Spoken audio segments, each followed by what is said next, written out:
Welcome to Kill Team Casuals, a podcast all about Kill Team filmed in 3 different time zones by 3 different gents. We are down 1 casual, but with the new releases at Adepticon we talk all the Kill Team things. Beastmen, space pants, the works. Enjoy. Hey! How are ya? It's the start of the pod. I always look to you to judge whether or not we've gone live. Yes. So I'm always like looking at you, waiting for you to go. And I make a big long noise at the start just in case. Like it's like to buy me time to make sure I've got the microphones up and the things are working. And I'm gonna do an inaugural at the top of the episode. I'm gonna pop a bunder. Oh please. Now it's started. Oh yeah, it's legit. This is a cheers, Rhys. Cheers to you, buddy. Cheers. I've got my water bottle. Welcome, everybody. We've got a few people in the chat. AO Adrian knows that, as always, we're a few minutes late because I'm battling with OBS. He's a friend of the show. Was on last week's shows. Thanks for joining us, AO Adrian, in the chat. We've got our Bundaberg. We are missing a Ben from Battle Brothers Tabletop. No Ben. Who allegedly likes to talk about Kill Team, but where is he? I don't see him. He's not here to talk about Kill Team, is he? No. So I don't want to call the man a liar, but I'm just going to let That is the only logical conclusion. Really. Unfortunately, we were a man down. Poor Ben. The girls are a little bit unwell, and that's made him a little bit unwell. So he'll be missing today's show. I mean, unless he turns up in the car again, which sometimes happens. It's happened. It's happened before. So from going from a man down to a man from down under, I'd like to welcome in the most slick, the slickest and schmickest intro we've ever had. I'm coining it now. It's Rhys from Threes to Wound. How's it going, buddy? Welcome to the podcast. Thank you. So that was very slick. That segue, that would have run over a hamster. That was so slick. You wouldn't have even felt it. You would have just gone straight over the top. Euthanized. Into that intro. And speaking of killing hamsters, it's, of course, our very own favourite, Russ from GFN Gaming, the king of battle reports, if you will. Will you? I will. It's me. It's, well indeed. Welly, Wellington. Here we are in nighttime northwest England and daytime Australia. Bright-eyed, bushy-tailed, a bit after 9 a.m. in the morning. So just had to take my sleep mask off and we were good to go. Cucumbers Beautiful. off the eyes, just ready to go. Dairy Lee all across the face. You guys do that? Yeah, we do now. If we weren't before. I always think those adverts, you know, when they have the cucumbers on their eyes and the white, it always looks like not Dairy Lee, but like that cream cheese Philadelphia, because the cucumber goes so well with cream cheese. It's if you make the mistake and you get the sweet chili Philly, you know, you get some sweet chili sort of sticky mess. It's not good for you. It's not great. Yikes. Now, it's been a really big week Kill Team wise. We had the Adepticon reveals last week, which everyone was excited about. We spent all of 5 minutes talking Kill Team last week. In which we touched upon what we thought was going to be in there. But mild speculation. But before we get there, we need to know, Russ, what have you been working on? Because I know you've been ferreting away like a madman on, I'm assuming, your 28th Legionaries team, possibly? It's getting there. I actually, I'll tell you what I've done. I banged my head against the wall. Well, I didn't really, against the thingy. I'll tell you what I've done. I know it's technically it's like 2022 in Australia, so you don't have this yet. Go on. But I've got the Imperium magazine subscription, and big girly man himself just arrived. Rowboat himself. I know he's not. I know, you know what? He doesn't look half as good as his big bro, the Lion, the first looks like anymore. They took the shine off him a little bit, bringing out a better Primarch, but he's still pretty cool. And you know what? Actually, you know when you look at a model for a long time, I've seen it. Obviously, everyone's seen it now. It's been out for so long, but it's such a cool model to assemble. It's so big, but it's still like Does he like feel it's a human? like it still has the human proportion or dimensions. Yeah, just legs. It's not like a demon. Yeah, there's no like demon wings. It's like, a big. It's like it feels like just a space marine, but like massive scale. Yeah.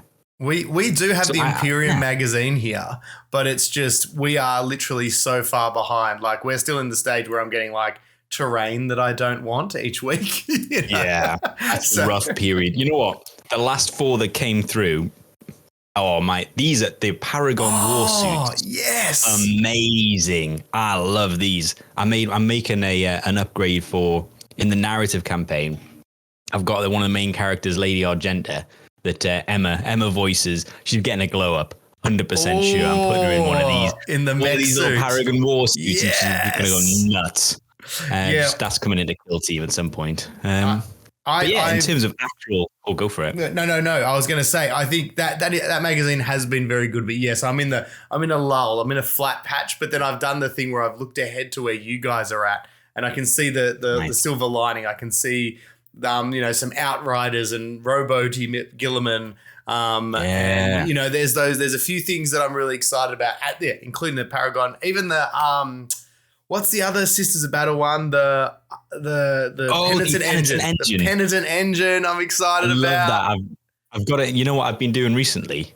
This is not going to be anything to do with Kill Team. I got myself a label maker, and I've been making a little for my containers. I've been making little labels that are like Kill Team, so I'm putting them on the side of the box. Nice. To organize where they all are. That's Kill Team adjacent.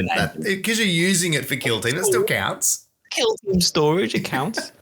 I tell you what I've been doing recently. I've been dead set on finding out the base size, and I think I have. We'll get into it when we talk about the Adepticon releases. But I've been planning, like I did with the Legionaries, to kit bash the team ahead of its arrival so that I can play straight out of the gates. I like with the Beastmen. So the Beastmen I really like, and I've been looking at the Blackstone Fortress ones. Yes. I was looking at the video release, and again, I won't touch it loads, but to me, it looks like they are on a 32 mil base because the Votan are on 28, and they're definitely bigger. So I'm like, ooh, but I don't have any Votan, so I'm just guessing. I went online to look, and it said they were 28 mil, so I was like, they must be 32. Anyway, I've been trying to build some Beastmen, but I want to make them all cultists. So I can have the grand strategy, if I will, is that I'll have a team that I can use as Blooded and as Chaos Beastmen, or like a mix of human and Beastmen, but I'll interchange them and run them as both teams. And so that's the plan. How will you overcome the Beastman to human ratio size differences? Have you got some gen enhanced but not quite Space Marine humans? What have you got? I've got 2.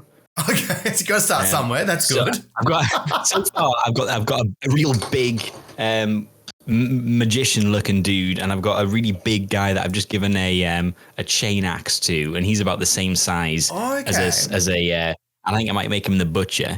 The thing I'm gonna do is a bit cheeky. I've got my Blooded team, which is the Catachan, so I don't really need an extra team. Apart from just my own entertainment. So I think I'm going to put them all the cultists are going to be on 28 mil base, just so they don't look too ridiculous. Okay. Because I'm going to use the Jackals as the main force. So the Jackals are the cultists for the Corned guys. Yes, I thought if I put them on 28 mil base, they're not. So if I play them as Blooded, they'd be on 25. If I play them as Beastmen, they'd be on 32, I think. So 28 feels like a nice mid-range. Waiting for that community charity that people don't call you out when you're tournament cheesing, jamming two cultists in the hallway that you... Yeah. I'd never use them for a tournament. That's what I mean, Abby. I can't use them for a tournament, but they'd be just for like fun games. Just friendly games that you want to crush your opponent. I get it. That's fine. Obviously. How else do you enjoy your free time, Rhys? But what have you been doing? What have you been up to? Slaying the Grey. Yeah, I've still basically just a little bit of extended Rhys expanded universe lore. My first bub is on the way, so we are literally T-minus 11 days from the due date. So that's meant that I've been in this how women they say they nest when they're, during the pregnancy stage, that they're getting their house ready. I've been attacking my pile of shame. I've been hobby nesting, if you will. I've been trying to get the last time you're gonna get a massive chunk of it done. I love that. Okay. I've played games of 40k, games of Kill Team, and been hobbying and painting like a maniac. Because I know, and rightly so, there'll be a big gap for a while where I won't quite have the time, and I'm excited for what that's going to bring. But it's meant that it's given me a weird, frenetic, slightly manic edge to my hobbying.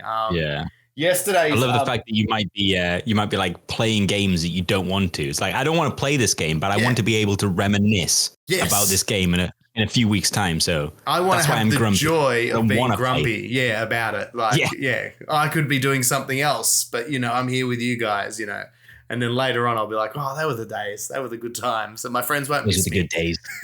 Yeah. Like, you're doing them both. He's just been a real dick the last 4 weeks playing games. But I have to say, this is one of my favorite latest models. It's the Space Marine Speeder, the Storm with the scouts all over it. Yes. The Space Marine Venga bus, if you will. It's a proper party bus. It is absolutely, and I just love it. Like, it's. Yeah. I mean, I've never been a huge fan of the speeder models for Space Marines anyway. I don't think they're necessary. I mean, especially the older ones. The new ones are nice, but the old ones, I always found them a bit nothing. The new ones? No, the old ones. The old ones. Oh, the new ones are better. Wow, another Primaris ones. Yeah, look at that. Oh, I'm not sure I like them. They look a bit ridiculous.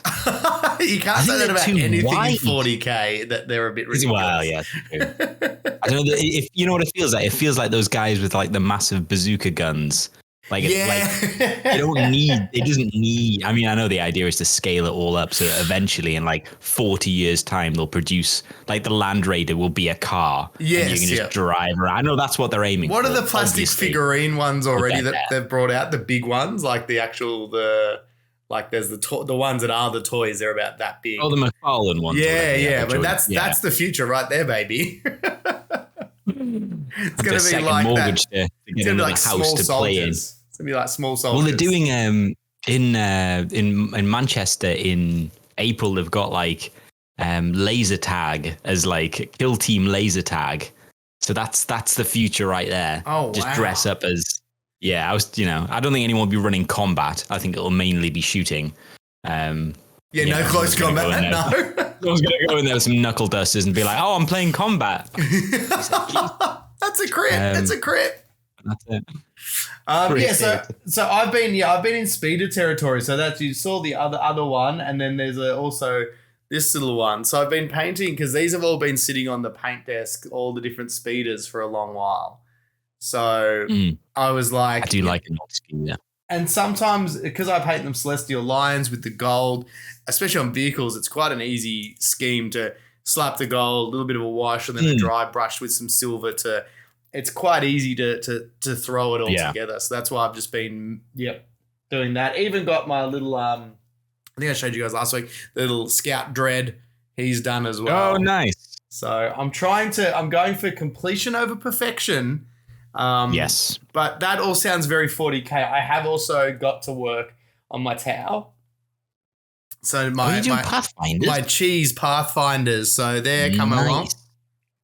So there is still some kill team going on because eventually I get sick of looking at gold and I need something to mix it up so I can, just not go insane with seeing gold. So that's my hobby. A lot of shiny models. It is. Yeah. So, but I heard, speaking of cheese and Pathfinders and breaking the game, very recently you attended another tournament. Yeah. It was a few not last weekend or the weekend before in Manchester. Yeah. Tell us, how much did you win by? How many people's hearts did you break? Did you push anyone over in your haste to get to the stage to take your trophy home? It was a tense moment. I almost walked forward to accept an award. It wasn't to be. Yeah. pushed down an old lady to get it, put the boots to a medium style, and said, "This is obviously mine." Took it. No, it was the first tournament since they got Dan. I'm going to do the shout out hands, which make no sense, but I think we did this a while ago. So Dan D's Nuts, that is his given surname. Yes. Yeah. Dan Proud D's Nuts. Yeah. It's a long lineage, from my understand. He just got G-Dub certified, I think, Warhammer certified. Oh, nice. So I don't know what exactly that means, but it was proper fancy. Like he'd I don't know. Like I assume he gets some sort of extra support for running these tournaments, but he had like trophies, little plaques so it was probably that, like plaques if you won with it, like, because they've got a logo, so they had like King of the North, all that stuff. Oh, nice. And they had their own. He makes his own objective tokens now, which look amazing.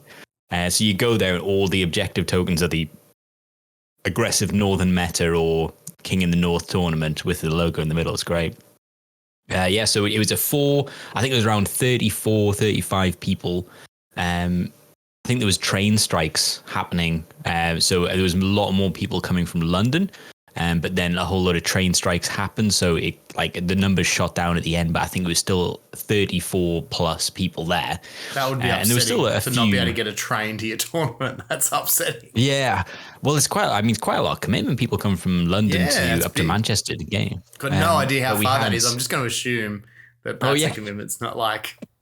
It's not really anything in Australian terms. It's probably 5 or 6 hours, but for you, that's probably just the local shops. Yeah, that's just going to the shops. Yeah. Yeah, that's just So it's probably nothing really. It's the other end of the country for us, though, basically. But yeah, so it was a great tournament. It was proper lovely. The venue's awesome. Element Games in Stockport. So yeah, we went. There was 4 rounds. I took my blooded, and my Catachan blooded. I did check that they were okay because technically they're not G-Dubs models. Oh, good point. Now they're official. I was now he's official. I was like, am I still allowed to take my cheap knockoff copies? And he's like, yeah, you're fine. But it was fine. I think most of the people, I try to make them easy enough to understand which models are which models, especially the Ogre. And obviously, they're all pretty standard for what they are. Yeah, exactly right. They do what they say. Like, they're all modeled the correct way, which is the important part. They looked pretty much the same. But yeah, so it was a mix of Into the Dark and open play. So basically just meant you got assigned randomly. So you're either in an Into the Dark map or an open play, which I think actually worked really well for Blooded, because I think Blooded are actually a pretty strong team in both scenarios. Yeah, definitely. I feel like they work well. Yeah, for sure. I think so. I think the winners, I think there was a lot of Breaches, a lot of Elicidian Star Striders, finishing quite high. But yeah, I think the top spot went there. So the basically Dan Barton won with Breaches. Ryan Slater came second with the Star Striders. And I think Guy Barton, Dan Barton's dad, came in third with Star Striders. I forget who came in fourth. I think it was another guy from Nottingham. And then I came in fifth with the Blooded. I know, it was pretty decent. Top 5 finish in the last two tournaments. I'm dangerously close to being thrown off the casuals. I know. Yeah, I say you are literally you're 2 spots away from being on the podium, and we don't accept winners around here, mate. Only casual losers. Thank you very much. Yeah. How did you find the Blooded? Who did you line up against? How did they fare against different teams? Yeah. I think the Blooded are great, which is obviously a blanket statement. They probably are pretty obviously a decent team. Yeah. And they work quite well in Into the Dark and open play. Mm-hmm. I really like that I feel like their threat, because they've got so many specialists. I don't really take any non-specialists. Of course. So everyone in the team can kind of do something. So it kind of feels like, unlike an elite team, I guess, where you've got less specialists, but they're all like intercession squad. Like, if I lose someone, I've got quite a nice like threat saturation throughout the entire team. Because they are quite squishy, I know they're going to die, so I never really panic when someone dies. Yeah, which I think is good. You've got like, good I'm not out redundancy for revenge. Yeah, that's good. I've got like a bunch of, and because I they feel mid-range to short range because I don't have a lot of long-range shooting with them that's powerful. Because if I'm shooting at long range, it's either a plasma or like a las gun, or maybe I brought the grenade launcher. Yeah. And the marksman, obviously, I think still is great because he's maneuverable. Underrated marksman. I have really wrecked think he gets face a lot of and stick. had my face wrecked by that guy because I've underestimated him. That's for sure. I was going to say, he can be a bit sneaky with like sneaky and snipery. That's what sneaky means. Watch out for the sneaky, man. But with Gaze of the Gods, if you need to like clip off a couple of wounds and you've got Gaze of the Gods, you can guarantee a mortal wound going through regardless. So you can be like, I guarantee a mortal wound. It's quite nice. But yeah, I think I feel like my weakest play with them is still deployment and figuring out how to deploy so many models correctly so that I can deliver said redundancy of threat throughout the team to the right places. So I'm still working on that. I think it's better with the new TAC Ops, which we were playing, not TAC Ops, the new Crit Ops pack. Yep. Yes. So we were playing that, which I think is great. I really like that as well. Not only the mission, like the missions that they add, but yeah, I like that you split them up into 3 equal groups and then you can deploy alternatively, so you can kind of see where they're putting stuff down. So I kind of know the principle, but I find it really hard to do it when I'm there, which is keep the stuff that you want to like I feel like I should be keeping my plasma, which is my only real threat in turn 1, and my marksman at the back in the last group ready to drop, so I can at least have 2 drops worth of knowing where they're going to go. But I find myself, you know, when you're just chatting in the beginning of a tournament, you're just chatting away, you're having a match, you're chatting away, and then you realize you've like, oh, that's my 3 groups, boom, and then you start putting them down. You're like, you know what, I've not done that again. And I feel like I slip into that casual play when you're not thinking enough about the game, which is, it's just because that's how I normally play. I'm not gaming it hard enough to be like, keep him back so I can snipe. I think it's an underrated part. It's an underrated part of that next competitive step. Because also I think that's it. That thing too, because you can kind of go, I want to put these guys down first, and you're trying to draw out your opponent. But then all of a sudden you realize maybe that you've used all the best cover for those operatives when you were just trying to lure them out, and then you realize that you've got no great spots to put the guys you held back. Because same thing, because you weren't concentrating, or just because maybe, especially in the open board, maybe there's not that many great starting points in your base, or you know. So I can understand that being a bit as a full-time casual. Yes, we get caught up when we're seeing friends we haven't seen for a while, or you're getting to know someone. That start of the game can be a bit of a blur between not wanting to be a competitive jerk and remembering to set your team up for blood. That was it. Plus, pardon me, what I realized is playing a team, a big team. I don't know if it was just this tournament, but it seemed like everyone was running. I didn't see a lot of elites. Everyone was like a 10-man plus. All the games I had were 10-man pluses. So we went to the wire every game, which had never happened to me before. I am a quick player, and I normally play elites, which is just the game's over. Yeah. You know what I mean? Like it feels like the game's over pretty quick, and then I've got like 30 minutes in between, or I'll get like table turn 2 and I've got 40 minutes in between. But you know, like you've got a bit of walking around time. But this game, it's like, I don't know if it's a testament to everyone, because we're having more frequent competitions there. Everyone might just be getting better. Because everyone, like it seems a lot harder now to get like have like all the games I had. To be fair, I'll go through what I had, but they were so close. Like I don't think I was comfortably ahead in any of the games at any one point. And obviously I ended up winning 3, losing 1, and placing 5th. So I obviously lost 1. And even the one that I lost, I think it was like 1917, and I lost. Wow, and I was like, that's a pretty decent score. Oh no, it might have been 17-15. Anyway, it was still a pretty high scoring tight affair. Yeah.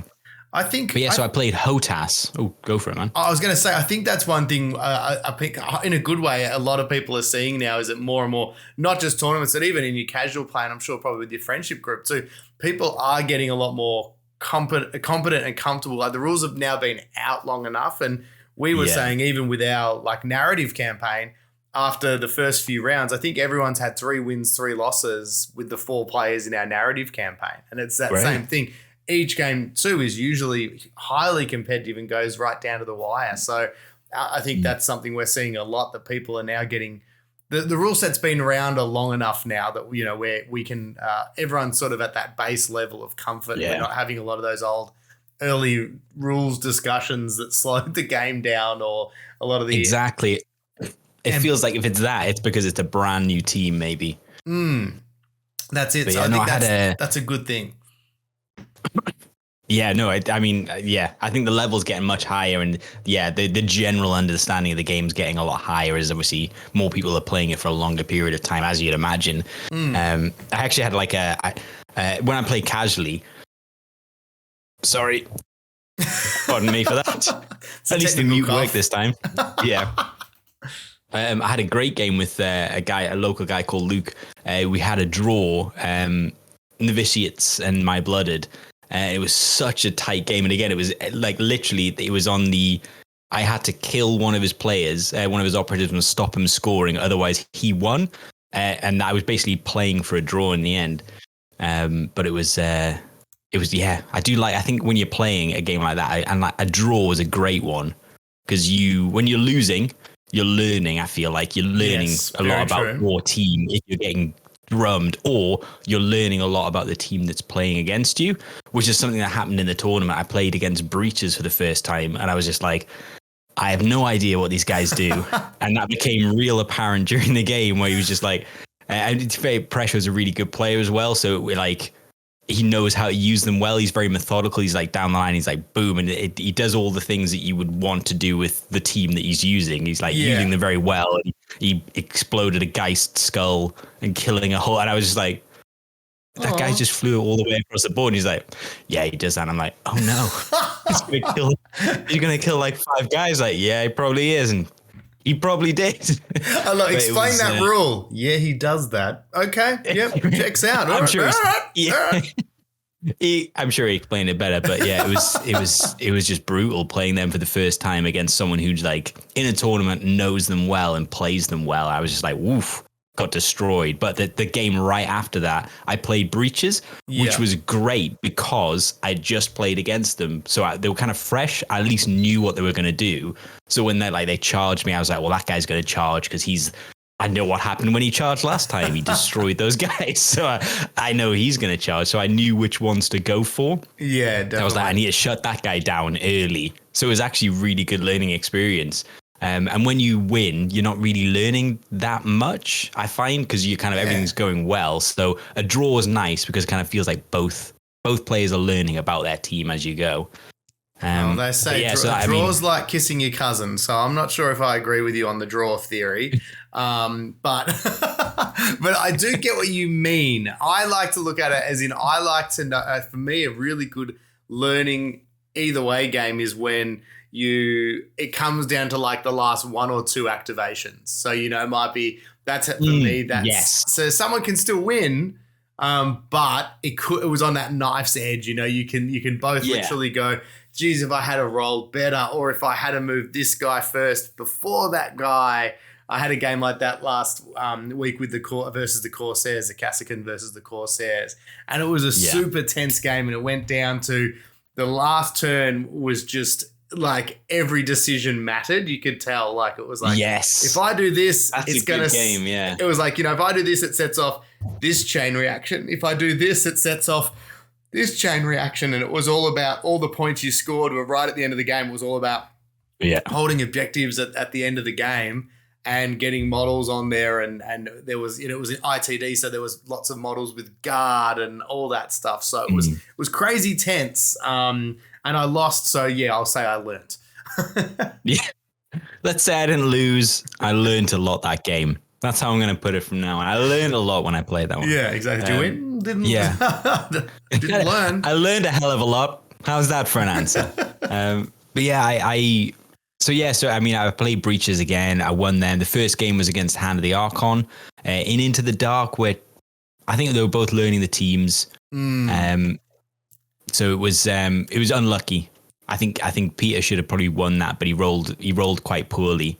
And And I didn't know much about Hand of the Archon. I learned a lot that game, and it just so happened that I won. But I think it was honestly poor dice for him on when it mattered. Like with his injury grenade, he was rolling ones when he needed twos, and it was just sort of like I felt bad. I was like, ooh, that. You probably should have won. So I snuck that one, lost to Breaches, won to Breaches. Again, all tense games. And then the last game was the most relaxed game because it was against Luke, who's someone I've played a few times before. He was a great player, but was playing Vet Guard, so I knew them quite well. So I was just like, the last game, I can now relax. I've already won 2 games, so I was like, I don't mind now if I lose. Two wins and 2 losses is fine by me. So I was like, that two wins. Yeah, I was like, but we were both kind of in that mood where we're just like, you know what, we don't really care about this one. I think Luke had just played Ryan Slater, who's like one of the best in the UK in the world, and he said he's like, I worried him. There was one point in Turning Point 2 where he looked worried. So now I've peaked. I'm good now. He looked slightly worried. He won, but he looked slightly worried. That's the victory. So I think we were both kind of just having a nice, it doesn't matter what happens now. Let's just have a nice game. But it was a good game. Again, super tight. And I felt like I learned a lot. And I feel like every time I'm playing, I'm realizing I wish I'd put someone somewhere else at the start of the game. Oh, okay, yeah. I feel so. I feel like I let myself. I almost hinder myself with my. I don't think about deployment as much as I should because I feel like I only think about deployment as I'm playing. Yeah. Whereas I think quite a lot about the tactics that I'll use outside. Like I know I think about that's a good combo. Like when I'm not playing, I'm like, that combo with this character will be cool, but I'm not thinking actively about how I would deploy my character. So every time I come to deploy, it's almost reactionary. I'm not like, I've looked at this board before. I know how I would or should deploy for future turns. I'm just not thinking that goes out the window. And I just start putting models down kind of haphazardly. And then I realize that I wish I'd had my Enforcer next to my Plasma Gunner so I could have made him Overwatch and that kind of stuff. And he's on the other side of the board and the comms guy isn't there. So I can't move, dash and shoot with the melter or whatever. And I'm just like, I just feel like that for me is a part of the game that perhaps, certainly for me, I don't think about enough. And thinking about it and having some sort of loose plan that I think I need to follow would actually really help. Like, you know, when you pair people off in those 4 groups and be like, these people need 3 groups. These people need to deploy next to each other. Yes, yeah. So like, what are the actual synergistic? You know what I mean? The teams. Which are the units who are going to synergize? Yes, there it is. Which ones need to be buddies, holding hands? Yes, that's what I need to think about it. Because I always find too, especially with my deployments, it's more always reactionary versus setting up with the plan. So it's always like, who can I set up where to not get hit by blast in the first turn, or as opposed to how am I the one? Or how am I the one actually making them react to my deployment? How can I be the one delivering that feels bad in the first activation? So I think that's right. Having a bit of a plan or understanding those groups before you get there to the tournament to go, these are the 3 guys that need to go, these 4, and then these 3 or whatever it is. I think that's the next thing of competitive play, isn't it? Maybe that's how you level up. Next level. That's how you officially get kicked off the Kill Team channel. Is that you master deployment, and congratulations, you've learned your way out of here. That's what it is. I think that for me is the biggest barrier to the next level of Kill Team is mastering deployment. And setting them up in, I might try and set them up as like mid-board, long range and like close quarters. And be like, these guys need to move forward. These guys can hang back, and these guys can get objectives. And like, that's how I need to think about it. But then I also need to, within that, react to the opponent. So if they put down a melee guy on the left, I need to be putting down a shooty guy on the left to shoot him. You counter. And then I also need to be thinking, who synergizes with that guy that also needs to be there. So I think that's too much thinking, and I'm getting ahead of myself. You do still want to enjoy it. You still want to enjoy the game. Yeah, that's the thing. I do still want to actually enjoy it and have fun. So when you run your blooded team, you obviously run our good friend the Ogren. Do you run? Was it the Enforcer, the naughty commissar boy character as well? I love him now. He is now my. I would, having played them a few things, I would almost say, if I had to pick one, well, I don't know. I think I run them together now. I mainly run them together because I love his, I forgot what it is, Enforce? Yeah, I think ability? Enforce sounds right, yes. His Enforce? It's great. So you can make someone that's already moved dash or shoot Overwatch immediately, which for a team that's 10 plus, 15 plus, I don't know if it's ever 15, maybe 12 or 13 plus models, 14 maybe if you take Once four of the guys instead. Characters in but there. then you wouldn't be taking the Enforcer then, so it wouldn't make a difference. But it's great.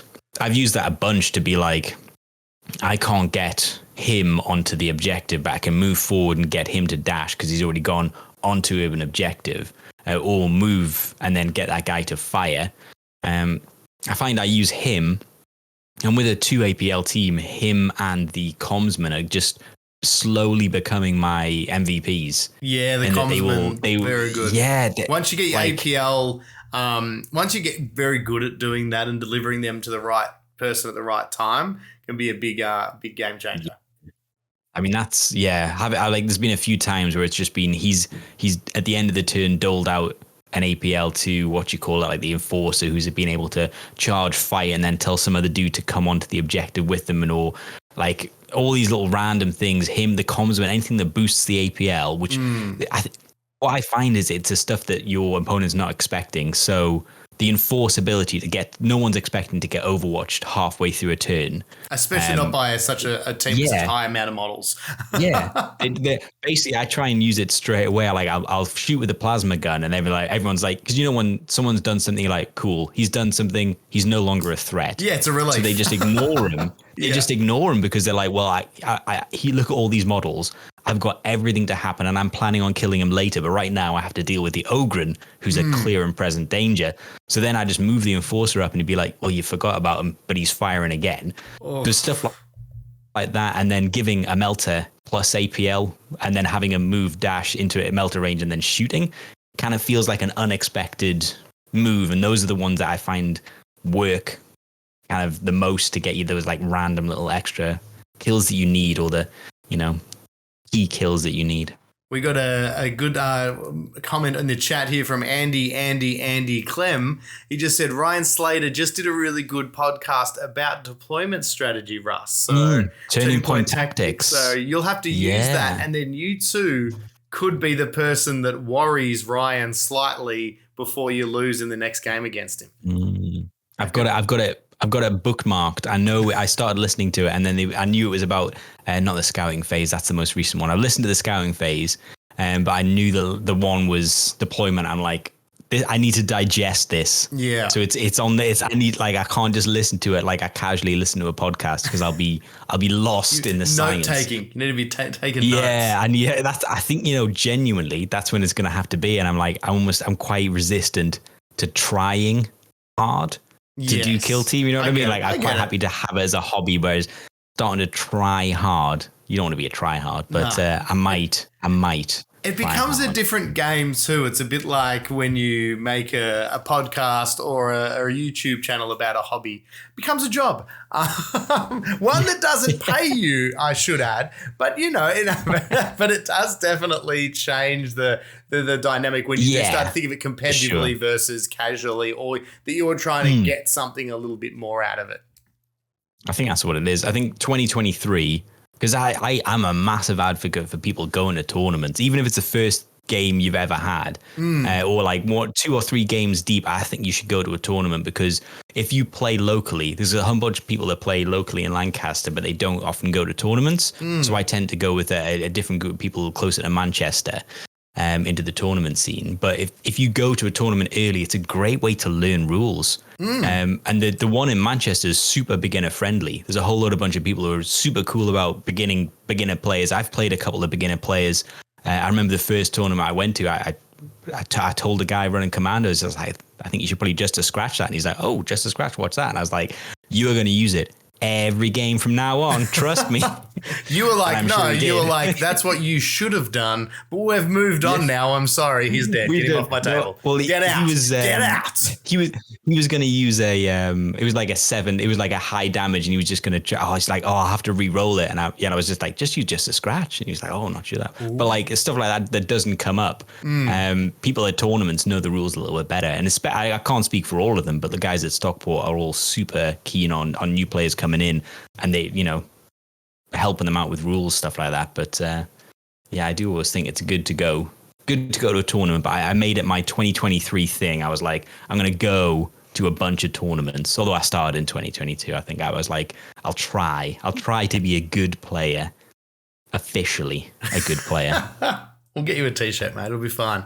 We need to. This is surprising. We've blown away our own kill team expectations with the amount of kill team talk we've had. But one thing we do need to get to is we need to talk about last week's Adepticon reveals and Gallow Falls. We do. Oh, mama. We need to have a bit of a chat because we had our fingers firmly up the pulse. We were right there. In, up and around it. In, up and around. I don't want to brag. Prolapse. We picked it. We did. And by we, I mean, I think we listened to some other people who were in the know who were pretty confident. But we claimed it and we put it on a podcast, so it's ours. It's official. I think that's how it works. Yeah. I think that's how the world works. Whoever said it loudest said it first. So what do you think now it's official? The two teams, are you happy? I think it's Votan and Beastman. Are we still doing that? No. Yeah, no. Play the song. Play us out. I so don't care about Votan. They just don't interest me at all. Like even in the slightest. I don't know why. I don't know what it is about them. I'm going to bring them up on the screen. So while you shit can them, we'll. I mean, the thing is though, I'm not shit can. I think they'd be a cool team to play against. For some reason, I don't find the models interesting at all to me. But I'm sure there'll be an interesting play. They've got a jetpack guy, which would be quite interesting. We do see Fly already, so I'm not too sure. It feels lazy. Is that not the most ridiculous thing ever to have a giant jetpack on your back while ITD, while Into the Dark? Yeah, that seems stupid. Like, I'm not going to lie. I know he's short, but he probably just give him a ladder. Yeah. Like, would that not be better Into the Dark to give him a ladder? It would look stupider. I just picture him concussing himself. Like, it's like, the enemy's here. Yeah. And he's just boom, straight into a roof, and that's the end of him. You know what would be cool? And the thing is, they won't do this. But because it would be too specific to Into the Dark. But if you give him, like, some sort of a specific move where he can jet forward, like, through, like, if basically he just turns it on, blasts in a line, and anything underneath him gets blast damage. That would be so cool. He basically just goes, I'm going in a line 6 inches, or maybe 8 inches because he's got a jetpack on. You know what I mean? Give him some movement. A bit like the Corsair character who does the slash attack on the way by. Yeah, the Shade So they've Runner, already kind of done it. So maybe something like that where they're just like bang, anything underneath him gets blast, but it's like 2-2.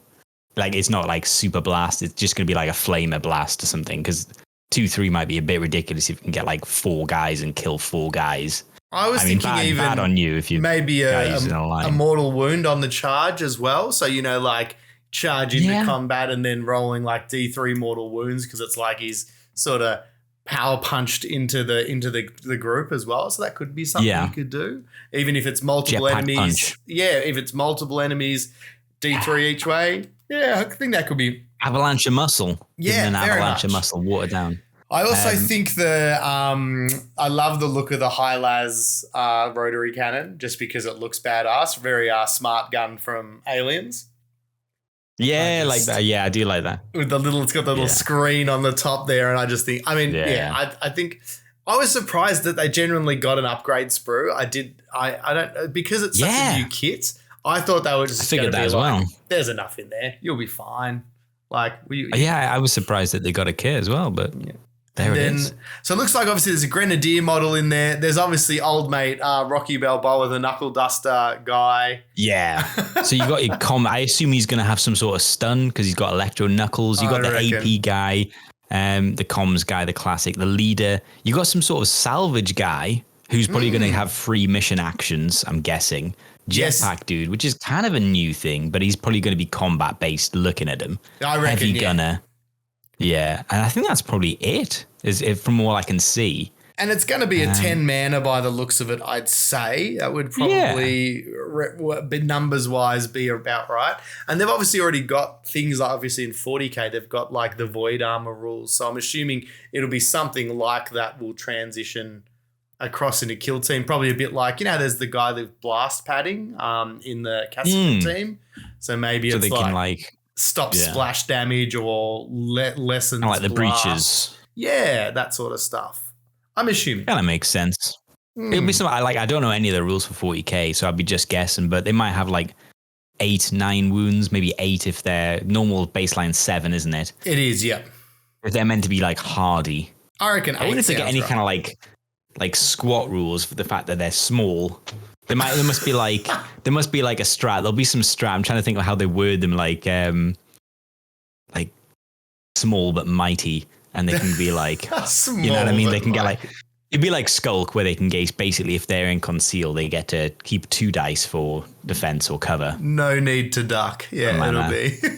Yeah, I mean, I'm excited for Votann players. I think this will be this was the obvious choice, the obvious team to come in. Actually, Lapsco just made a good point in the chat.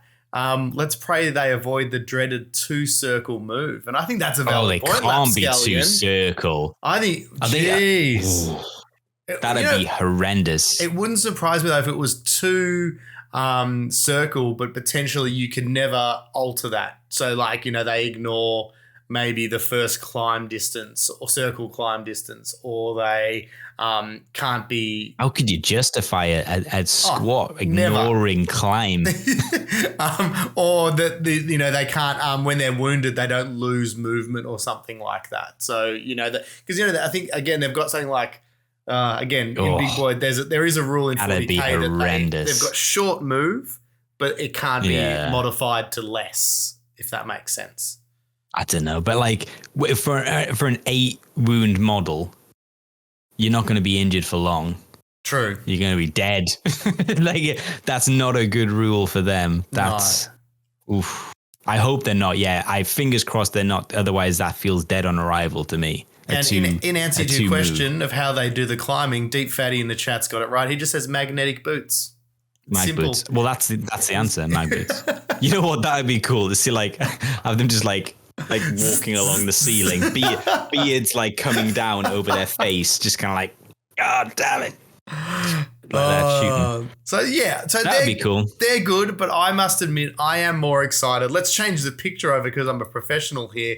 Let's look at the Felgor Ravages. Is it the bestest dog? It wasn't this time. Do you know why? Because I couldn't find the picture today. Felgor Ravages. Very cool. Boys. Should we try and identify them all? So it's clear they've got your leader, your gong, or as Ben likes to say, the wok. They've got the thug with the big hammer, your standard power axe gun, the wok. They seem to have got an anointed guy with big demon hands. They've got the 3-armed dagger dude. They've got a whip person, which might be the novitiates giving out APL to be move. You know what I mean?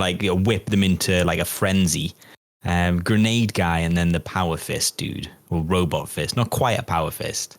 Not quite. It reminds me a bit of there was one of the vet guard. Was it the bruiser or the vet veteran or something? Had the little robot fist as well, and it just made him a little bit better at punching in combat. Yeah, I would. The hardened guy. Hardened, that's it. Yeah, hardened veteran. Yeah. I mean, I do. I love the idea of the team. I love the idea. See this, and the thing is, it's the first team that I've saw that I really want to know their rules because I feel like they could do so much with it. They've got a gong. The wok. I love the idea. I know. I kind of worry that it's just going to be what I think it'll be, which is he gongs it, and maybe either one or two things. It'll be an aura effect, giving them like a 6-up feel no pain, or it'll give them like plus triangle to their movement within 6. What I'd love is to like reduce that, but be like everyone within 3 inches immediately charges. And they don't fight, but they immediately charge because they're a very melee heavy team. There's not a lot of, which is fine into the dark, but on open play, they're going to have they need a way to get up the board. I kind of like the idea. It's a bit like the screaming bell for the Skaven, that maybe he gongs it and it has a random effect, like one of 3 That'd be things. Cool. So that'd be even better. Yeah, a bit like hit and miss. Like, so it could be, I'm going to roll this, and if it could be a charge, but it could also be a, just like it's an attack, it ends up like 6-up feel no pain. Or a feel no pain. Yeah. So there's an element of randomness about it, which I think would be so thematic with, like, they're all positives. Cool. They're all a boon. Yeah. But it's, you have to kind of go, geez, fingers crossed. Element of chaos. Yeah. But there'll also be a strat op. Obviously, there'll be a tactical ploy where you can increase it or decrease it by 1. Yes. So you got a D3, but you're like, so if you get the middle one, you're cool. And if you get the top one, you can only go down in the middle with an SCP, but it could be like, I'd love that. I'd love a bit of chaos. Yes. It's hard to add those elements of chaos into a game that they claims competitive. That's the catch. Because it's obviously so I'd love it, but it seems like it would be a difficult sell for them to be like, let's throw some chaos in this game that is Math Hammer. I possibly like the idea that the stratagem would be called like meats back on the menu or something like that as well. That it's definitely food related. They need to do that for the dinner gong. I think there's some play there. That's all I'm saying. Yeah. Do we see the guy with the whip? Is that going to be something to do with like, stopping opponents falling back, or is it just going to be like a square arranged attack as well? I think he's going to be given. I think he's going to. If again, we're going what my dream scenario is. Yes, my dream scenario is you got a 6-inch range with him. He whips them, and then they can immediately charge, but just that one. So I basically want this team to have a few different options to immediate charge. I think what it'll be, though, is he's their comms, and he'll whip them to give them an extra APL. Yeah. That's going to be the safe answer. But I would love the charge, immediate charge. And that's too powerful. I like that we always come up with these real, like, over-the-top, thematic, chaotic rules, and they're like, no, that's a comms guy. No, they're like, that's comms. There's a guy with a smoke grenade. That's your grenade guy. It's like, there's a guy with 3 swords. He's a close combat guy. Like, I think a lot of the rules are already there in the models. What are we thinking? Yeah. Amount of models? Are we thinking 8-man team? I think it's going to be 10. You think you get all 10? I think it's going to be. I think you're going to get all 10. I think they're going to be maybe 8 or 9 wounds, maybe 10. I think they're on 32 mil bases. Yes, this is what you've been trying to deduce. I've been doing a lot of comparisons, because I want to make a proxy team. So I've been trying to make them. And from what I understand, Votan's 28 mil, and they're bigger than that in the video when they put them next to each other. So I think the 32 mil, so that's what I'm going to do. But yeah, I think you get 10. So I think you get the Shaman, and I think there is a leader. I think it's going to be the Balefire Acolyte scenario where clearly the Balefire Acolyte should be leading that team. But it's that dude raising the chainsword. He's got a chainsword. He's definitely the leader. Well, basically, that's 40k rules. That's letting you know, and it's got hazard stripes, so he's definitely in charge. He's definitely in charge. Yeah, but I think the shaman's going to be a real. You know what? I haven't even speculated about what I think the shaman can do for them. Ooh, because I don't know. I'm getting too het up with all the rules of what I think like the whip dude and the gong guy can do. I reckon it'll be like, I think it'll be all about like, it reminds me of very like World of Warcraft. I think it'll be like getting their bloodlust up. I reckon they're going to have something to do with like a bloodlust kind of thing, which is letting you either retain or get relentless on close combat attacks. So I could see him either having a bit of an aura of that. And obviously there'll be some kind of obligatory shooting attack. He's going to have two buffs and a shoot, I think, specifically. So maybe, as you said, I reckon an Inval aura wouldn't be too unheard of. Yeah. I could see that being either like a strap ploy or him. Yeah, giving them like a 6-up feel no pain or something like that. Bit like the Corsairs with the Mist Shield, just if they're within X amount, they're getting a 5-up or 4-up invul or something like that. Because you're right, these guys need, you can see there's one guy with a smoke grenade, but they definitely need some way to stay alive. Yeah. Because they're big models that's going to be who want to get up and 32 mil. I think it's going to be interesting with the smoke grenade. Like, I assume it's just going to work as you throw in a 2-inch obscuring infinite high thing, which would be great. And if that lasts all game, that'd be great. I don't know how they work for Phobos, but I imagine it's just going to be the same. No one plays Phobos, mate. No one knows. That's what I mean. I don't play Phobos to know, but I think that'll be good. Fingers crossed the data slate sorts them out. But yeah, I am super keen for the Beastmen. I just really want to know, more than anything, I want to know their rules because they've got such potential. That, there's mechanics that we've never seen before, such as you charge. And I got ideas of what I think it might be because you've got horns. So if you charge like more than 3 inches or more than 4 inches, I think there should be some impact. Yeah, like you're charging with horns attack, which counts as your horns on the charge kind of thing. Something like that. Like, I'd love something interesting, though. Not that that's not interesting, but you know what I mean? Like, something that's not happened. Yeah, like, not your rubbish idea, Rhys, but something good. But, because like in Blood Bowl, if you charge with horns, you get +1 strength. So it's something, I'd love it if you fight and then if you both survive combat, you can move that model like 2 inches or 1 inch, as in like a knockback. Yeah, like it'll probably not happen. Yeah, I don't think it'll happen because that's adding more complexity to the game. And it'll end up being like, it feels like that'll be an argument starter to be like, you're on an objective, I hit you, you're now not on the objective, and you got to measure it out. So I think it'll just be, you get stunned if you charge, which would be great anyway, I think. I just don't want it to feel like that the Beastmen, that it's just like, there's definitely a few archetype things going of teams. You've got your leader, you've got your grenadier, you've got your medic op, you've got your comms guy. That's it. I just want to make sure that's fine that we can do that because most teams need to have some of those bits and pieces to work. But yeah, you want to make sure there's enough, something thematic or that makes that team feel unique as opposed to playing Blooded or playing Legionnaires or something. You just want to have... Yeah, I like each team having their own little unique mechanic for the game. Like, the sisters have got the faith dice and things like that. I like them having an impact, which is cool. Yeah, I mean, it's the thing that makes the game so hard to balance, but it's a reason why everyone loves the game. Yes. Because your faction feels like your faction, or in theory, your faction plays like you imagine those things would play. Yes. But yeah, they're the most excited I've been. I love Beastmen. Like, not in 40k because you don't really see them.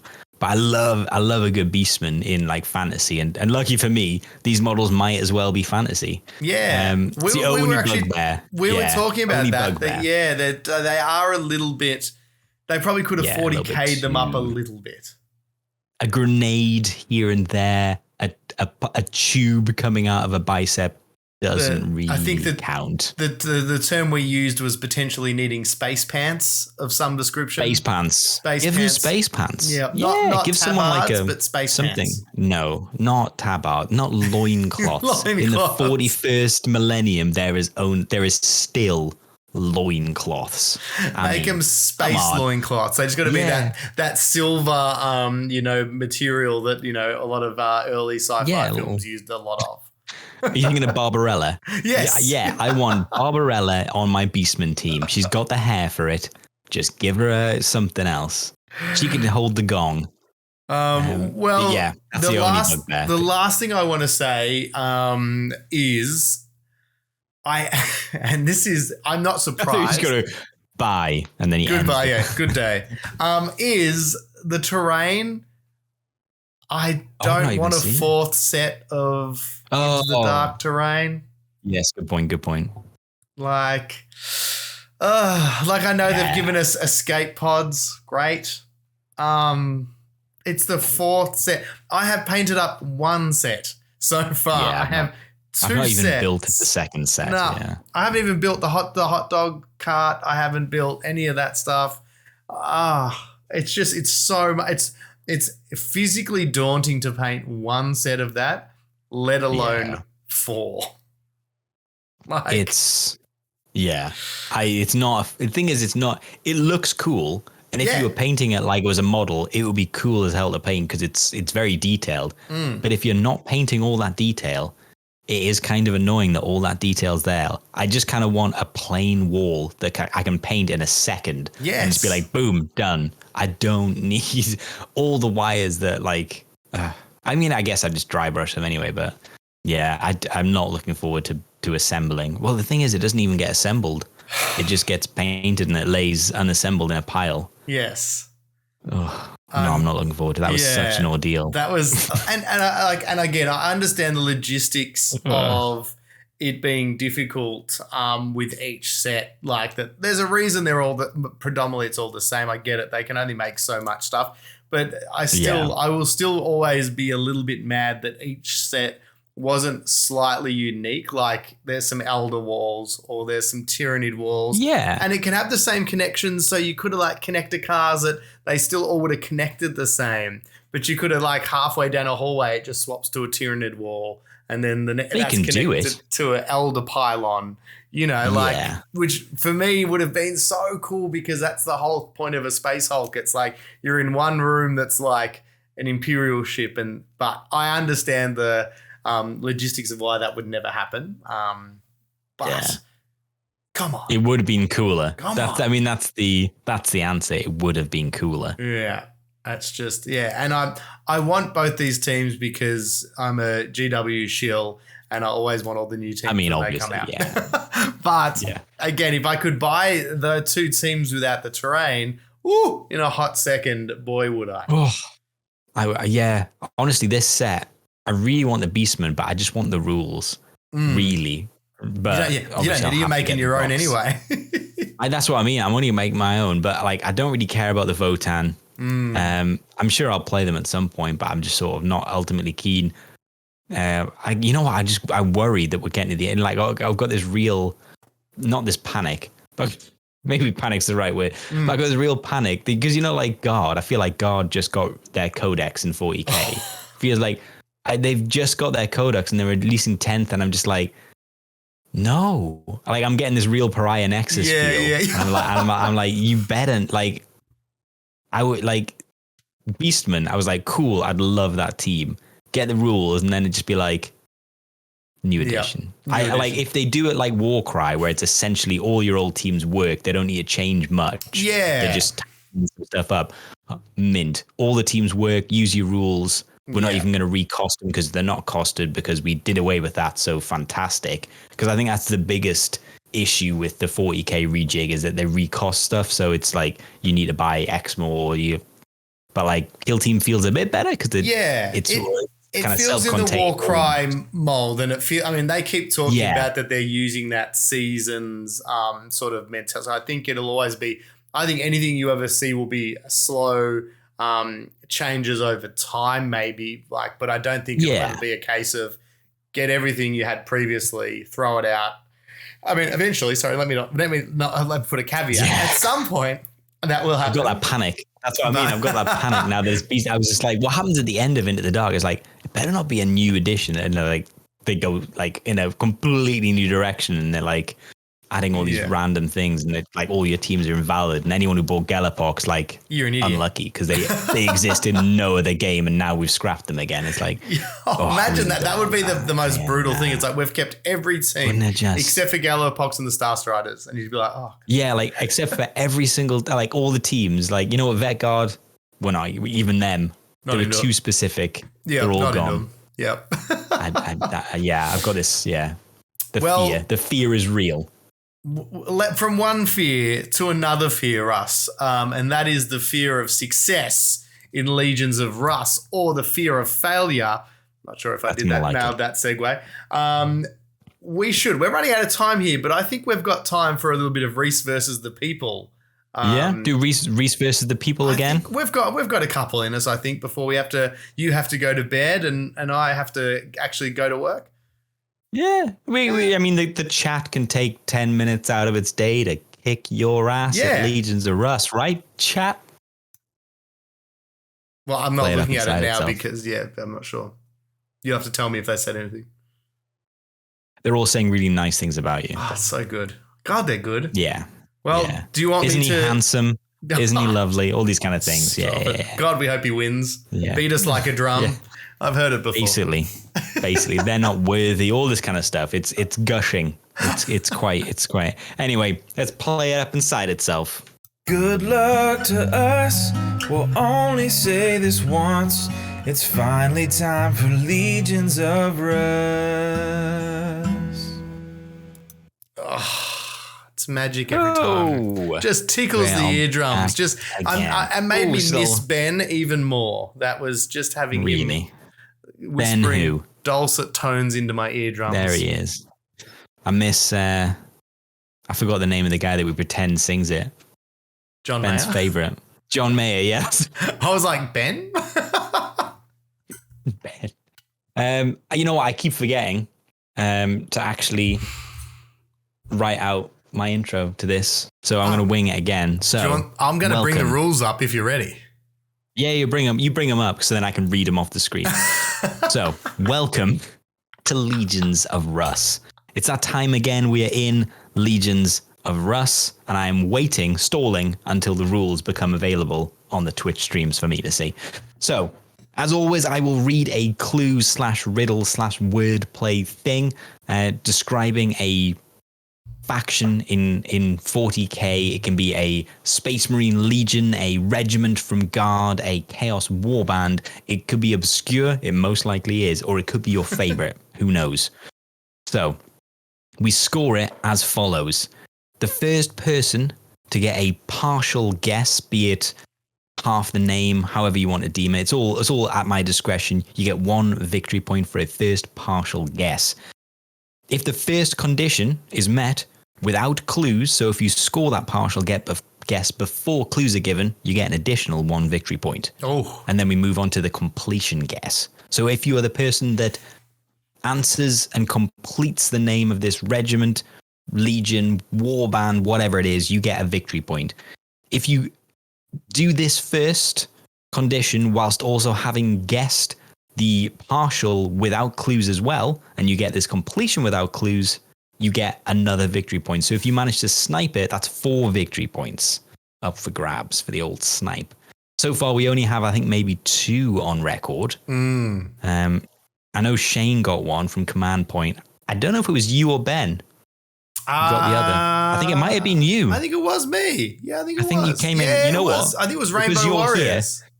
Yeah, because you're here and Ben isn't, it was definitely you. Yeah, definitely me. Because you can't argue. 100% it was you. So, your track record is pretty horrendous against the chat. I was trying to dress that up. I was trying to dress that up as best I could. I took that back real quick. Yeah, I mean, I just had to be honest. It's pretty bad. They rinse you on the regs. So, I've got chat open. You've got it closed, so I can start. I'm going to try. Honestly, you know what? If I see them guess it, I'm going to count to 20 in my head and let you have a head start. Please. Because sometimes they get it and you're still, I can see you still thinking about the first thing I've said. And I'm like, you can hear the cogs. You're like, so is it? And they've guessed it. And I'm like, I don't want to deflate him. I don't want to deflate him so soon. Give me a chance. I've got so much to give. Give me a chance. Yeah. So I've got 2. 2. I don't think they're too hard. Okay. But that's what she said. So let's move into this. Sorry, I was going to the office there immediately. I will give you a clue. The first one, you know what? I'm going to make my clues super brief. I'm just going to say it's of the Imperium. Okay. So I'm not even going to tell you. Yeah, it's either going to be Imperium, Chaos, or Xenos. And then part of the clue will be like it is a Space Marine chapter or it's a Regiment of Guard. Because I feel like I'm too nice to you guys. I don't agree, but okay. Yeah. So, as always, chat, if you're guessing along, throw out your guesses in the chat. If you're guessing at home later on, your name is your buzzer. So On those Rhys, cancelled trains in the UK. Oh, yeah. Waiting at the station. Just standing at a bus stop, shouting your name with your headphones on. Love it. That is all we ask for. So, Rhys, how are you feeling? Are you ready? Oh, sorry, Shawn Michaels, Thank the you. Heartbreak Kid, is in the building. Here he comes. I'm ready. You know what? The people have had it too good for too long. And I'm here to set the people straight. Wow. Yeah. Bold claims. Bold claim. People, do you hear this, people? He is here to set you straight. You thought you were winning this. Not today. But Rhys is here to take the Chattanental belt. The Chattanental Rhys belt versus is the up for people. grabs. Dun, dun, dun, dun, dun, dun, dun, dun. Okay. I've still got to make my Rhys versus the people intro. It's been on my to-do list for so long, and I know I can hear my intro song for it, and the picture that I want to create of Rhys versus the people. It's going to have to get done this week. It has to. I feel like it's going to be like a thumbnail of like Making a Murderer or something like that. In my mind, it's like a courtroom drama. Yeah, something like that. Yeah. Like the salmon tapes. Salmon on salmon. Anyway.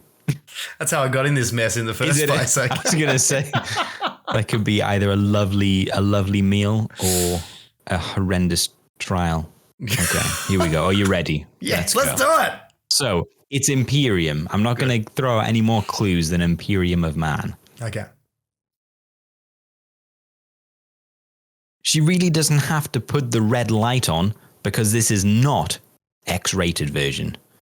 It's not a shallow cut, which is why we might need to go to this room quickly. Rhys Salmon is one. me. Roan Deepers. Oh, what? How the smeg did you get that? Did you get that before the chat? I think you must have done. That was inordinately fast for you. I think you got that. I think you got that was about right. Wow. No, that you got it. Yeah. Oh no. Yeah. So it's the so obviously Roxanne, but you take out the X rated, so it's Rowan, and we might need to go. It's a shallow cut. It's not a shallow cut, so it's a deep cut. ERs. Go to this E. Wow. So you must know the Rowan Divas. You must know them. I think they get mentioned a lot. I think is it in the Gaunt's Ghosts series? There's so yes, they do. So I like as part of their So if we go into it, so obviously they are a regiment of Imperial Guard raised on the world of Rowan. I don't know if I'm saying it right. Rowan. Yeah, so they do actually have a little cameo. So they're famously poorly equipped. Because they're like just low down on the list for resupply, basically. So they get like scroungers. They're kind of like expert scavengers. Kind of like the Red Corsairs. Is that what you call it? The book we were reading, the Night Lords, the vampires, Night Lords. Yeah, kind of like them. So basically, they're light infantry, much like Gaunt's ghosts themselves, but they don't have the stealth. Yeah, they found. They're in Ghostmaker, I believe. Is that one of the ghosts? Yeah, so they're in Ghostmaker. Because that's one of my favorite series. I've read that a lot, and that's why the moment I got the rocks and then and I was like, it's worth the shot at Roan Deepers. I was like, oh, give it a go. Well, you definitely have got a 4 victory pointer now, haven't you? 4 of the best, baby. 4 of the best. Right. I was going to say, Admiral Rudy says, leave it to these two to have an old person music reference and use it to solve it right away. Fair. Very fair. I'm just going to have a look. Wow. Yeah. Everyone's surprised you got it. Oh, they're the Australian Imperial Guard. That's how fully equipped, scrounging for stuff and no stealth abilities. I like it. That's very also smart. Known as the drop bears from Hoop Snake Alpha. So XD1D MU5X, they are based on the Anzac in World War I. That's correct. That's another one of the trivia facts from the Wikipedia.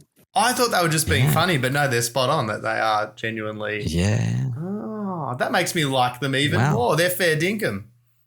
Wow. Okay, let's play it up inside itself and get ready for Legions of Rust number 2. Good luck to us.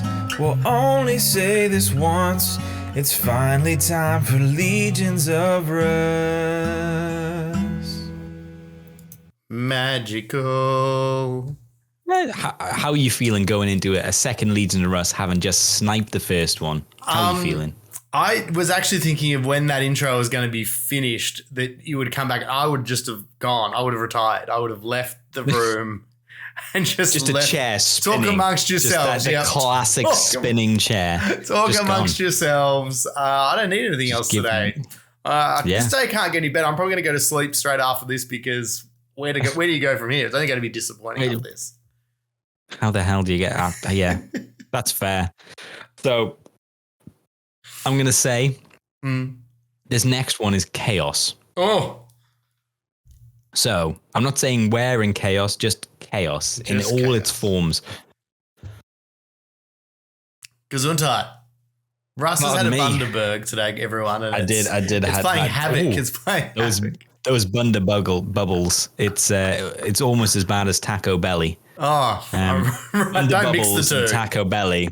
If you have Taco Bell, and a Bundaberg, my friend, you are in trouble. That's like and anyone within like a 6 meter radius of you is also having trouble. It's like Diet Coke on Mentos, but out your butt. Yeah. Okay, so hopefully this will be a little bit more some guessing. Some guessing here. Here for a quick time, not a good time. Okay, let's get into it. This is the second Legions of Russ. Think chaos. Okay. You might do this to investigate something that wobbles. Me, myself, I'm on a horse riding away from it. Not quite at full gallop, maybe 50%.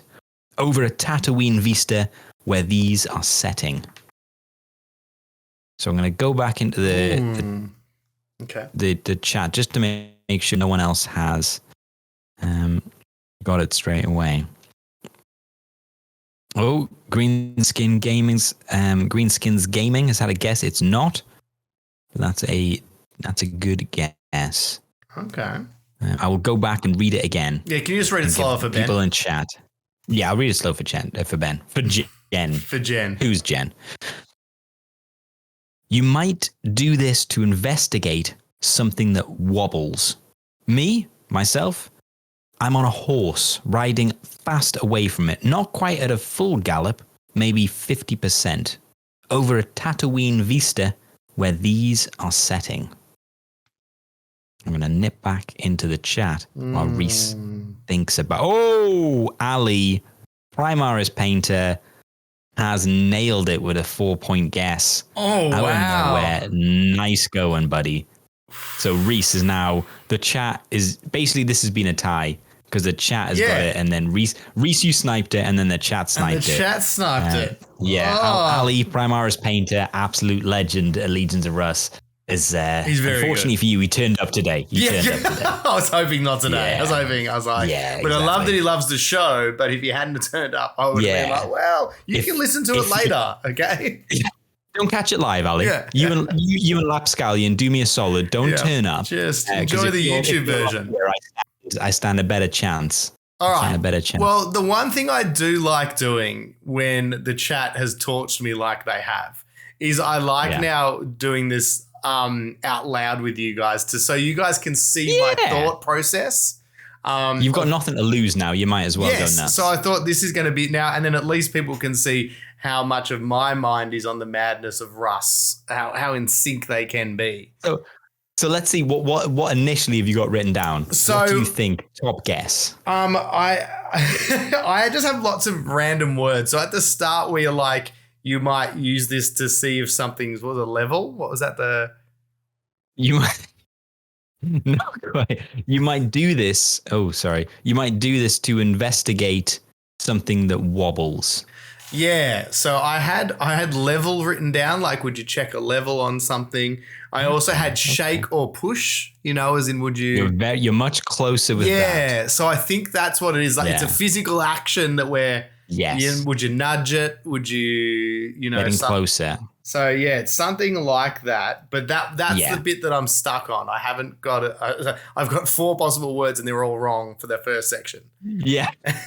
But you're in the right area. We're in the right area. Like, that is, yeah. Then we go to the next part, which was technically it's me, myself, and I. Yeah. So that's the gimme. So it's something I, and then the last part. Then not the last part. You're talking about the horse, which is not galloping. So I had either trot or canter. It's not quite a full gallop. Maybe 50%. Yeah. So I thought half a gallop was either, or is it half a gallop? So it's GAL, gal. It is. See, this is how the mind works. I went literal with trots and canters. Sometimes, you know what? Sometimes we do that as well. This is why I keep you guessing. Sometimes it is that, and sometimes it's literally 50% of gallop, which is GAL. I was also going to do something about Gal Gadot, but I couldn't think of anything. So then I had sons was the last bit because Tatooine. Yes, there's 2 sons. So you've got I gal sons is what you've got. Yes. So what might you do to something that wobbles? I think you're very close with nudge because you want to see it wobble. Yeah, and it's not slap.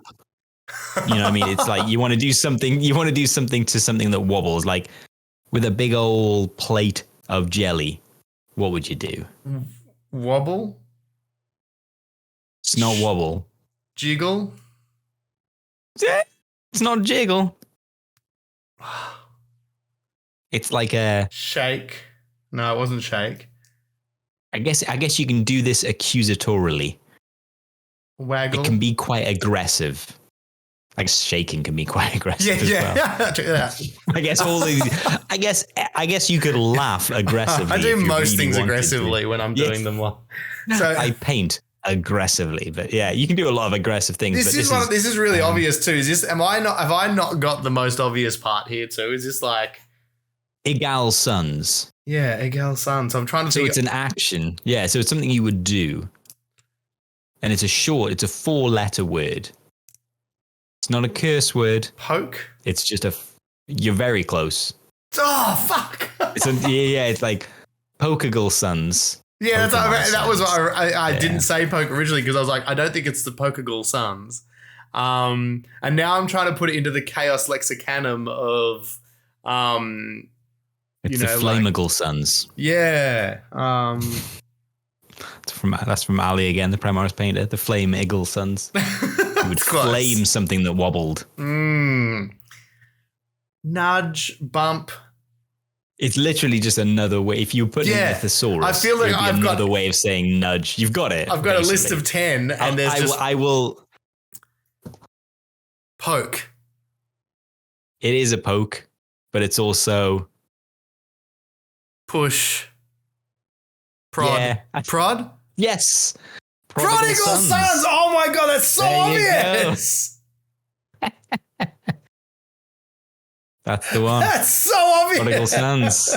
Yeah, it is now that you've got it. Yeah. Can you guess which legion they come from? Which formerly loyal legion they come from? Oh, formerly. Is it Ultramarines because it's always Ultramarines? No, it's the 1,000 Sons. They didn't get too far. They didn't get too far from the name, so they're still loyal to Tzeentch, the changer of ways. Basically, it's a cabal of powerful chaos sorcerers, and they follow Ahriman, which checks out. Is that's what they kind of do. And they want to gain some power from Tzeentch, basically. But unlike the 1,000 Sons, unlike Magnus the Red, basically, Ahriman don't let them like he's not dividing his power. Like obviously the Book of Magnus was dividing his power, and people could get different shards of Magnus. Yes. Yeah. So he's basically, he just leads them. He's basically their chapter master. I thought that would just be the Thousand Sons, but it seems like Ahriman's their chapter master. This I didn't read this beforehand, but I'm like, interesting. He's the chapter master. Hey, not only of did this legion. I lost and you learned. I'm learning something. Yeah, I'm learning something. Yeah, this is what it is. This is the perfect kill team. I'm getting absolutely roasted in the chat. I just brought the chat up. Is this the Pokegal Sons? Yeah, no. Admiral Rudy, we had a great time watching you crawl your way to this answer. That's the most gently awesome burn I've received today.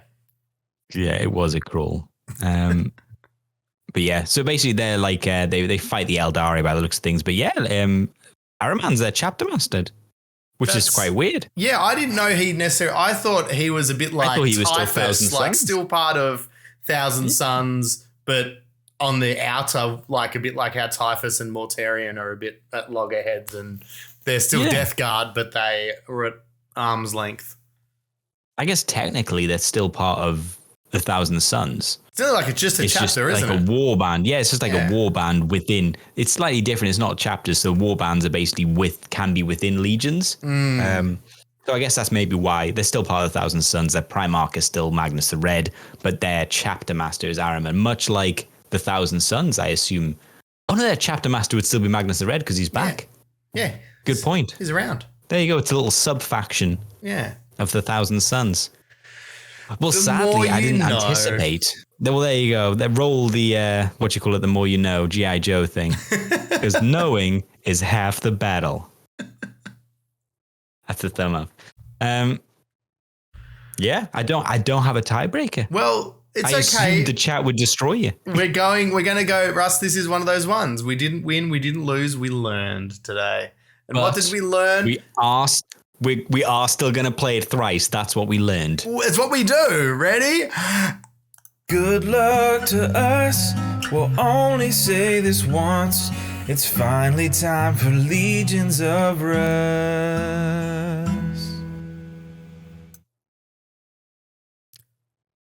We're back, baby.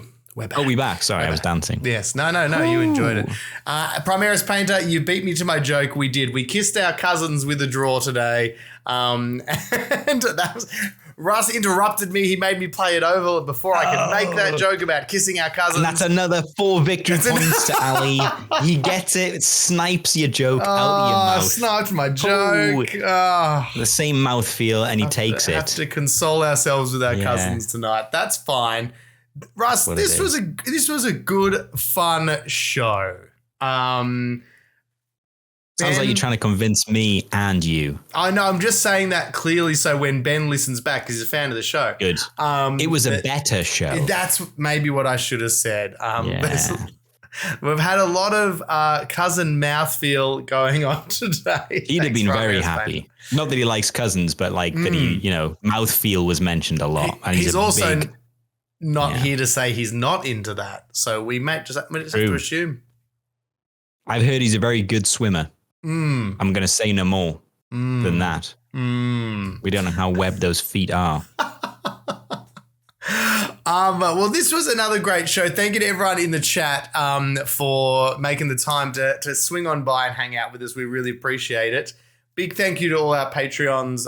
You guys go a long way to helping us continue to do cool stuff. More cool stuff in the future. We've got some things simmering. We're just poor with execution, but they're there. The ideas are being built.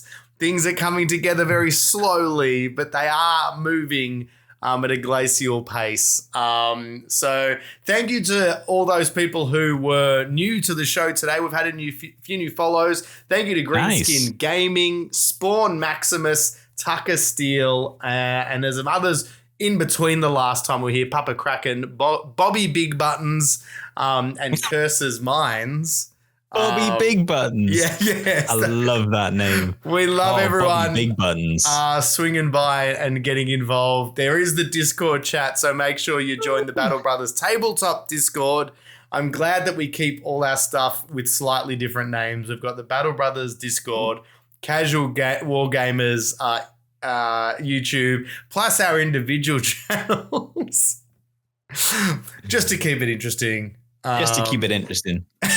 So, Bobby Big Buttons, yes, Lapscallion. That is our Primarch. That is the Kill Team Casuals Primarch. Is Bobby Big Buttons. Bobby Big Buttons. Russ from GFN Gaming, thank you so much as always for just being a good dude. Oh, Rhys, Captain, my captain. Thank you for hosting this podcast with me today, you gent. No worries at all. It's been a pleasure, guys. We'll be back because now we're super consistent. We'll be back again next week. So make sure you drop by, swing on by, and there should be the third member of the posse should be back as well. See you, team. Bye. Bye. A huge shout out from us to our patrons who help keep everything going. So a big shout out to Kill Team Ken, Roscoe88, Justin Kung, TS Freebooter, Vulture B, Average Joe 27, Kill Team Cascadia, Craig F. Lincoln, George, Alan Chapman, Hillux, Swanky McMofo, Stooge Co, Admiral Rudy, Michael Richards, Gordon Ballantyne, Dave B, Io Adrian, Storm Owl, Brady, and Jack Whittington. Legends one and all.